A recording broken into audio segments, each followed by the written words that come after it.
ஓம் நம சிவாய. உறவுகள் அனைவருக்கும் அன்பு வணக்கம்.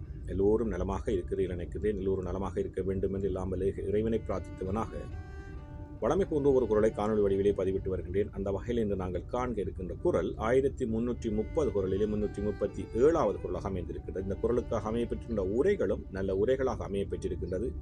நிலையில்லாத வாழ்க்கையை பற்றிய தத்துவத்தை எங்களுக்கு புரிய வைக்க முன்வைக்கின்றேன். அவ்வாறான ஒரு குரலும் உரையும் அமைந்திருக்கின்ற. முதலில் நாங்கள் குரலை காண்போமாக இருந்தால், ஒரு பொழுதும் வாழ்வதறியார் கருதுபவர் கோடியுமெல்ல பல. ஒரு பொழுதும் வாழ்வதறியார் கருதுபவர் கோடியுமெல்ல பல என்பதாக அமைந்திருக்கின்றது. இதற்கான முதலாவது உரையை நாங்கள் பார்ப்போமாக இருந்தால், அறிவில்லாதவர் ஒரு வேளையாவது வாழ்க்கையின் தன்மையை ஆராய்ந்து அறிவதில்லை.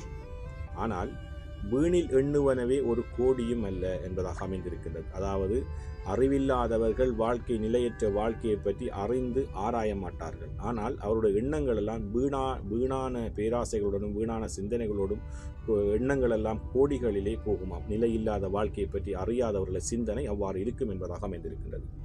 அதே போன்றுதான் ஒரு பொழுதும் வாழ்வதறியார் கருதுபவர் கோடியுமெல்ல பல என்ற குரலுக்காக கலைஞர்களும் ஒரு உரையை தந்திருக்கின்றார்கள். அதை பார்ப்போமாக இருந்தால், ஒரு பொழுதும் கூட வாழ்க்கையை பற்றி உண்மையை சிந்தித்து அறியாதவர்களே ஆசைக்கூர் அளவின்றி மனக்கோட்டை கட்டுவார்களாம்.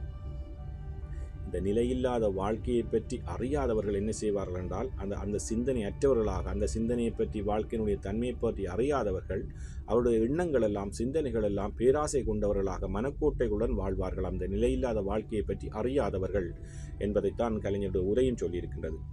சாலமன் பாப்பையா அவர்களும் ஒரு பொழுதும் வாழ்வதறியார் கருதுபவர் கோடியுமெல்ல பல என்ற குரலுக்காக சற்று வித்தியாசமான மிகவும் நல்ல ஒரு உரையை தந்திருக்கின்றார்கள். அந்த உரையை பார்ப்போமாக இருந்தால், உயிரும் உடம்பும் இணைந்திருந்தும் உடம்பின் நிலையற்ற தன்மையை ஒரு கணப்பொழுதேனும் அறிய இயலாதவர் கோடிக்கு மேலான நினைவுகளை எண்ணி நிற்பார்களாம். நல்ல ஒரு உரையாக அமைந்திருக்கின்றது. எங்களுடைய உடம்பிலே இருக்கின்ற இந்த உயிரும் இந்த உடம்பும் இந்த உலகத்திலே நிலையற்றது.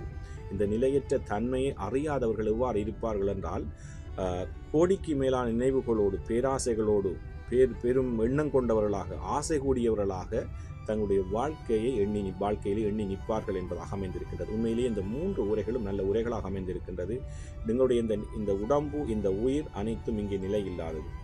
இதை அறியாதவர்கள் தான் பேராசை கொண்டவர்களாக, நிறைய ஆசை கொண்டவர்களாக, பேராசை கொண்டவர்களாக, எண்ணங்கள் கூடியவர்களாக இந்த வாழ்க்கையை வாழ்ந்து கொண்டிருப்பார்கள். இந்த நிலையற்ற உடம்பின் நிலையை, இந்த நிலையற்ற வாழ்க்கையை எண்ணியவர்கள் தங்களுடைய வாழ்க்கையை நல்ல அறங்களை செய்து நல்ல சிந்தனைகளோடு நல்ல எண்ணங்களோடு நேரான வாழ்க்கையை வாழ்வார்கள் என்பதைத்தான் நாங்கள் உணர்ந்து கொள்ள வேண்டும். உண்மையிலே எங்களுடைய வாழ்க்கையிலும் இந்த நிலையற்ற உடம்பை, நிலையற்ற வாழ்க்கையை நாங்கள் அறிந்து கொண்டவர்களாக இனிமேலாவது என்னுடைய வாழ்க்கையிலே நல்லவர்களை சிந்தித்து பேராசை கொள்ளாதவர்களாக, நல்ல சிந்தனைகளுடன் நல்ல அறங்களை செய்யக்கூடியவர்களாக நாங்கள் எங்களுடைய வாழ்க்கையை வாழ வேண்டும். நல்ல ஒரு குரலாக அமைந்திருக்கின்றது. ஒரு பொழுதும் வாழ்வதறியார் கருதுபவர் கோடியுமெல்ல பல. ஓம் நம சிவாய. நன்றி, வணக்கம். அடுத்த குரலை சந்திக்கலாம்.